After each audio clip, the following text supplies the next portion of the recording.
L'économie ivoirienne a affiché ces 5 dernières années une croissance remarquable avec une moyenne de plus de 8%. Dans cette dynamique, le gouvernement entend désormais encadrer le secteur privé ivoirien à la recherche de débouchés et ce, avec l'implication du corps diplomatique.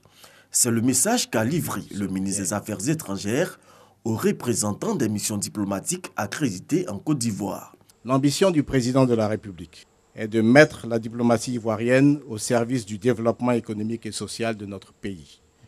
C'est la raison pour laquelle il prône une diplomatie économique plus active, dont les principaux acteurs doivent être les missions diplomatiques, ainsi que les consulats généraux et consulats honoraires ivoiriens ouverts dans vos pays. Le ministre Marcel Montano lève un coin de voile sur la dynamique qu'il entend impulser pour l'atteinte de ses objectifs. Je voudrais donc rappeler que la Côte d'Ivoire reste un marché libre, ouvert et concurrentiel, ouvert aux investisseurs de vos pays.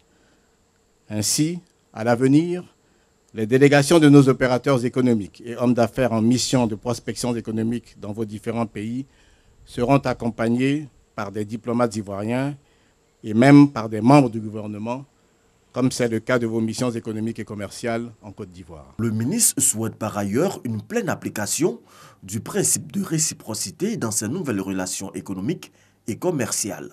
Je voudrais également, mesdames et messieurs les ambassadeurs, pouvoir compter sur votre appui afin que les produits ivoiriens puissent être écoulés sans entrave sur vos marchés en Europe, en Asie, en Amérique, en Afrique en général et plus près de nous en Afrique de l'Ouest dans l'espace CEDEAO. Il faut que les produits ivoiriens puissent bénéficier des mêmes avantages fiscaux que ceux accordés aux produits importés en Côte d'Ivoire.